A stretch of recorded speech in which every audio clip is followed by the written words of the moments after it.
Esu Rasa Prapiestytė, vyriausia finansininkė, dirbu įmonėje jau 2 metai.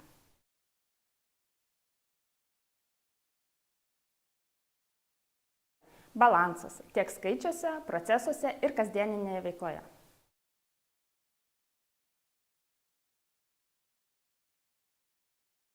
Stengtis ne tik išgirsti, bet ir įsiklausyti į kiekvieną.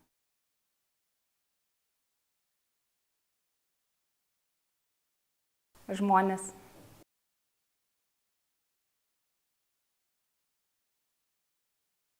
Vienas iš mano pomėgių yra pėsčiųjų žygiai. Jie ugdo valią nepasiduoti, finišuoti, taip pat kaip ir darbe, nepaisant iškilusiems iššūkiams, niekada nepasiduoti.